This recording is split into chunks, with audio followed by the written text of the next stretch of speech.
Guys, तुर्की की आवाम अपने घरों से बाहर निकलकर इंडिया के अवाम का, इंडिया के पॉलिटिशियंस का, इंडिया के नरेंद्र मोदी का, इंडिया की आर्मी का थैंक यू कर रही है गाइस। ऐसा कोई रंग नहीं, ऐसा कोई रूप नहीं जिसमें पाकिस्तान जलील ना हुआ, और दुनिया का ऐसा कोई पिन कोड नहीं जहां पे ये अपनी बेइज्जती करवा के वापस पाकिस्तान ना आते हो। तो तुर्की की आवाम अपने घरों से बाहर निकल रही है और इंडिया का झंडा लहरा रही है अपने घरों के छतों पर जाकर। तो इस आइडियोलॉजिकल फॉरेन पॉलिसी वाली बात है कि घास खा लेंगे, बम बनाएंगे और हिंदुस्तान का ऐसा ऐसी के तैसी कर देंगे। जब तक इतनी हॉस्टिलिटी यहाँ पर रहेगी, ये खित्ता जो है तरक्की नहीं कर सकता। सर वो बहुत एक अच्छा मुल्क है, वो हमसे बहुत अच्छे हैं। चिकन लेने के लिए आया हूँ और सोच रहा हूँ कैसे लूँ। ठीक है, कितने रुपए किलो है भाईजान? केजी कितना है? इसका रेट है 594 रुपए रेट है, और कल था 617 रुपए रेट था। 617 अभी थोड़ा कम। और बोनलेस किस तरह? बोनलेस का रेट था 800 रुपए किलो। इंडिया को रैंक 4 मिली है द मोस्ट पावरफुल कंट्री होने की हैसियत से एशिया में। आप कभी पाकिस्तानियों से लॉजिक की उम्मीद मत करिएगा कि वो अपना आप उनसे पूछ लेंगे ना कैसे, तो फिर वो कंफ्यूज हो जाएंगे। हम जिंदा कौम हैं, हम मुसलमान हैं, हम में जज्बा है, बस यही 3 इनके डायलॉग हैं। बुरा असर हो गया। गोश्त तो आप कह रहे हैं ना, गोश्त की बात कर रहे हैं, सब्जी नहीं खरीदी जा सकती, दालें नहीं खरीदी जा सकती। बच्चे जो हैं वो, अब ये देखें कि हमारे मुल्क में, एक गांव का रहने वाला हूं मैं, अब गांव में भी आटा तक नहीं मिल रहा। सबसे बड़ा नुकसान इस पॉलिसी का ये होता है, जो हमारी फॉरेन पॉलिसी मैं समझता हूँ कि ब्लंडर है, वो ये है कि हिंदुस्तान का ट्रेड बॉयकॉट। ये है कि अगर दूध लेते हैं तो सब्जी नहीं ले सकते, सब्जी लेते हैं तो दूध नहीं बच्चों के लिए ले सकते। ऐसे ही हालात चल रहे हैं ये मुल्क के। आप बताएं कि हम जाएं और जाएं कहाँ। और ये कश्मीर एक ऐसी ओपीएम है जो इस अवाम को दिन रात पिलाई जाती है ताकि वो उठ ना जाए इस नींद से जो जिस पे सुला रखा है एस्टैब्लिशमेंट ने और लोगों ने।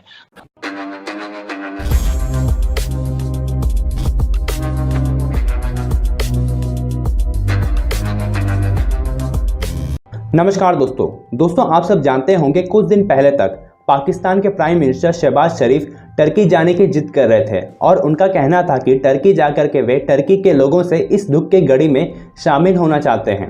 लेकिन दोस्तों, टर्की ने पाकिस्तान के प्राइम मिनिस्टर शहबाज शरीफ को आने से मना कर दिया था। उन्होंने कहा था कि टर्की इस वक्त मुश्किल की घड़ी पर है और अभी वे किसी भी फॉरेन लीडर्स को रिसीव नहीं कर सकते हैं। लेकिन दोस्तों, इस वक्त कतर के हेड ऑफ स्टेट मौजूद है टर्की में, और उनका मुलाकात एर्दोगान से हुई है, जहां उन्होंने मिलियंस ऑफ डॉलर्स की सहायता की है टर्की को। तो अब पाकिस्तान के लोग कह रहे हैं कि टर्की ने शहबाज शरीफ को इसलिए आने से मना कर दिया क्योंकि टर्की को भी पता है कि शहबाज शरीफ टर्की की मदद करना तो दूर, उल्टा टर्की से ही भीख मांगेंगे। इसलिए सिर्फ टर्की ही नहीं, बाकी सब कंट्रीज भी पाकिस्तान को अवॉइड कर रही हैं। तो चलिए दोस्तों, आगे इस इंटरेस्टिंग वीडियो को देखते हैं। जो नेबर कंट्री हैं, नेबर कंट्री इधर आ जाए, नेबर कंट्री के साथ रिलेशन बेहतर करने चाहिए। देखें, कोई भी चीज़ है, आपकी एग्जांपल लेता हूँ, आप इधर से चिकन कहीं से भी मंगवाते हैं, जब आपको आपके हमसाए बिल्कुल साथ वाली दुकान से सस्ता मिलेगा, वहाँ से लेंगे, या आपको कहें कि लाहौर से आपको इस्लामाबाद से चिकन मिल रहा है, वहाँ से लें, कहाँ से लेंगे? देखिए ना कि अगर हमें नज़दीक से कोई चीज़ मिल रही है ना, तो हम उसी के ऊपर बिलीव करेंगे। ठीक है, सस्ती भी और क्वालिटी मिल रही है, क्वालिटी अच्छी मिल रही है। हम ये नहीं कहते कि हम फलां मुल्क से लेंगे, फलां मुल्क से लेंगे। ईरान से ले लें, उनकी प्रोडक्ट अच्छी है, उनकी चीज़ सस्ती है, नज़दीक है। खास करके तेल अगर हमें वहाँ से मिल जाए तो और बेहतर है। अब देखिए, इंडिया से मिल जाए तो हमें बेहतर है। 20 रुपए वहाँ। भाई, हम इंडिया की बात नहीं कर रहे, हम ईरान की बात कर रहे हैं। अगर हम ईरान से प्याज, इंडिया से हमें 20 मिलता, अगर ईरान से हमें 30 भी मिलता, हम लेने के लिए तैयार हैं। इंडिया से नहीं हम लेने के लिए तैयार। इंडिया से चाहे 20 मिले फिर भी नहीं लेंगे। अफगानिस्तान से मिल रहा हमें वेलकम, हम लेने के लिए तैयार है। ईरान से क्या वजह है?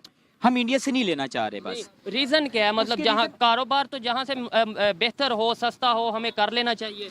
आप एग्री करते हैं इससे कि नहीं, कि कारोबार जिधर से ऊपर नहीं एग्री करना चाह रहे, इंडिया से नहीं हम करना चाह रहे। तो आपकी मर्जी है, जाहिर बात है, जैसे आपको चाहे। आप इस पे क्या कहना चाहेंगे? लेट्स सपोज जी, अपनी अपनी सोच की बात है।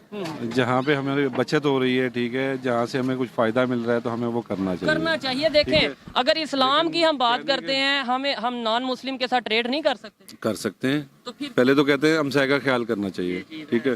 तो ये अपनी अपनी सोच है, वो दुश्मन नहीं है कोई, ठीक है।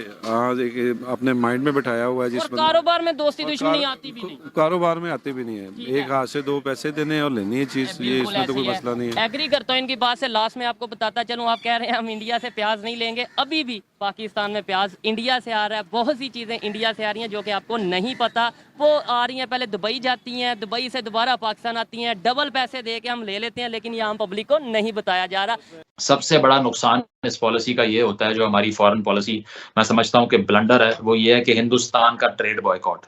क्योंकि मैंने भी मुजम्मिल असलम साहब जो कि पीटीआई के इकोनॉमिक मैनेजर रह चुके हैं, आगे भी होंगे, उनसे सवाल किया कि हिंदुस्तान से ट्रेड करने के बारे में क्या ख्याल है। उन्होंने कहा हो ही नहीं सकती, जब तक कश्मीर का मसला है ये तो बहुत ज्यादती होगी पाकिस्तान के नजरिए के साथ अगर हम ये करेंगे तो ये विजन है उन लोगों का जिनके हाथ में हम मुल्क सौंपने की तैयारी करके बैठे हुए हैं कि एक बॉर्डर के ऊपर आपकी अफगानिस्तान से लाखों डॉलर रोज का स्मगल हो रहा है, गंदम स्मगल हो रही है, चीनी स्मगल हो रही है, लेकिन हिंदुस्तान का वाघा बॉर्डर बंद पड़ा है, वहां से कोई ट्रेड नहीं हो सकती, चाहे लोग भूखे मरते रहे यहाँ पे। तो इस फॉरेन पॉलिसी की जो आइडियोलॉजिकल टॉक्सिसिटी है उसकी वजह से हम एक बॉयकॉट करके बैठे हुए हैं हिंदुस्तान का, जिसका उनको कोई नुकसान नहीं है, आपको है।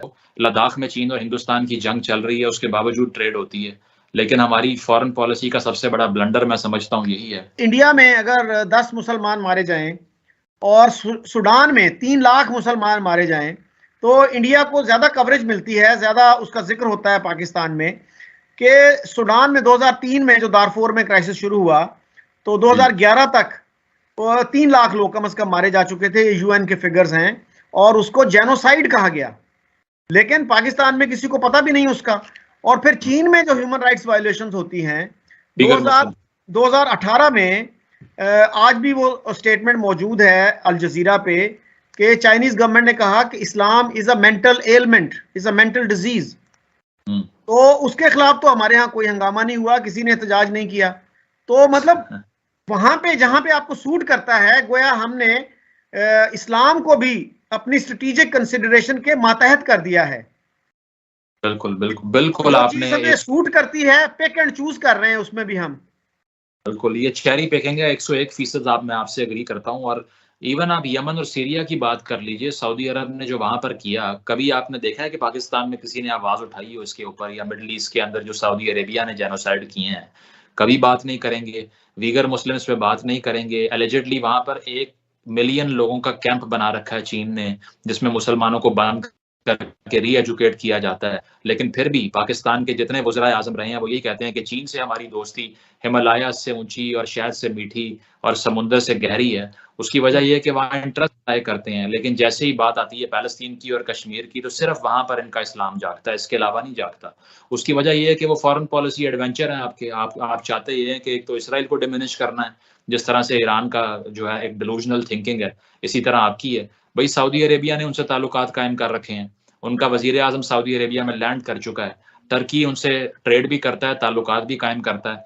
आप उनसे भी बड़े मुसलमान बने हुए हैं जो वहां पर हिजाज के प्रोटेक्शन के लिए बैठे हुए हैं, वो ताल्लुकात रख रहे हैं, आप नहीं रख रहे। तो ये साउथ एशिया का जो मुस्लिम मेंटालिटी है ना, ये और ही किस्म की इंटरप्रिटेशन है। ये सलाफिज्म की उस पीक के ऊपर गए हुए हैं कि मोहम्मद बिन सलमान साहब अपने मुंह से कह चुके हैं कि हमने यहाँ पर मदारिस में पेट्रोल डॉलर इसलिए दिए कि हमने सोवियत रशिया के एथीस थ्रेट से लड़ना था, तो हमने फार राइट बना दी एक। हमारा तो सिर्फ फॉरेन पॉलिसी गोल था, अचीव हो गया, हम चले गए। तो उनको अकल आ गई है, उनको समझ आ गई है, वो अपने आप को तब्दील कर रहे हैं, लेकिन हम अब भी 80s की उसी माइंडसेट में फंसे हुए हैं। आप अंदाजा लगाएं कि अगर हमें एक हो जाते हैं आज, Indian public, Pakistani politician, Indian politician, ये होने नहीं देंगे। अगर एक हो जाते हैं तो हमारे जो 85% जो हम डिफेंस पे लगा रहे हैं वही हम अपने एजुकेशन सिस्टम पर लगाएं तो हमारा मुल्क यूरोप, अमेरिका और लंदन से कहीं गुना ज़्यादा बेहतर हो जाए। बिल्कुल बिल्कुल होगा, नो डाउट। अगर ये एशियन से अच्छे हो जाए, इकट्ठे हो जाए, इंडिया पाकिस्तान इकट्ठा हो जाए, तो सर देखें पहले भी 1947 से पहले भी तो हम इकट्ठे थे ना। ये जब ये क्राउड्स आए हैं, लोग आए हैं, चेंजेस आए हैं, तो फिर उसके बाद ही ये बॉर्डर्स बने हैं ना। पहले तो आना जाने एक ही था, इंडिया पाकिस्तान एक ही था, हमारे पैदा होने की पहले की बात है। लेकिन ये उसी तरह का सिस्टम हो जाए, वो लोग आ जाएं, तो जाहिर सी बात हम लोग कहीं से कहीं निकल जाएंगे। एक तो प्राइम मिनिस्टर मोदी की जो ड्राइव है कि वो मुस्लिम वर्ल्ड के करीब होना चाह रहे हैं। अगर आपको याद हो, रिपब्लिक डे पे इजिप्ट के प्रेसिडेंट को बुलाया था, फिर अभी ये जो टर्की में ज़ल्ज़ला आया है, इसमें वो काफ़ी ज़्यादा बढ़ चढ़ के जो है वो एड भेज रहे हैं। तो ये कहा जा रहा है कि वो जो नरेंद्र मोदी साहब का ये जो पर्सपेक्टिव है कि मुस्लिम वर्ल्ड को किस तरह विन बैक करना है और उसको कश्मीर के मसले से किस तरह हटाना है, और पाकिस्तान क्योंकि अपने फाइनेंशियल मामलात में जो है मसरूफ़ है, तो उससे कैसे दूर करना, और पाकिस्तान की जो जियो स्ट्रेटजिक का एक इम्पोर्टेंस, और जो हम कहते थे जी हम इस्लामिक ब्लॉक का हिस्सा हैं, उसको किस तरह कम करना है, उस पर वो काम कर रहा है। मैं समझता हूँ कि ये जो है ना एंगल, ये पहले ही पाकिस्तान को ले डूबा है और मजीद ले डूबेगा। उसकी वजह यह है कि अगेन आप जो है ना इस महाज पे भी जो है वो इंडिया और पाकिस्तान को कंपेयर कर रहे हैं। अगर दूसरे महाजों पे चलो कुछ भी कंपैरिजन बनता है, जो माजी में मैं हमेशा उसके खिलाफ बात करता रहा हूँ कि भाई ना कंपेयर करो, लेकिन अब काम करते भी हैं तो बनता है। मसलन लड़ाई की बात करते हैं तो चलें, उनके पास 10 लाख फौज हो गई, आपके पास 5 लाख हो गई, लेकिन फौज तो है ना। या उनके पास 200 टैंक हो गए, आपके पास 100 हो गए, लेकिन टैंक तो है ना। तो वो फिर आप लड़ाई की बात करते हैं तो उसमें भी एक डिस्पैरिटी क्लियर होने के बावजूद फिर भी कोई बात बनती है।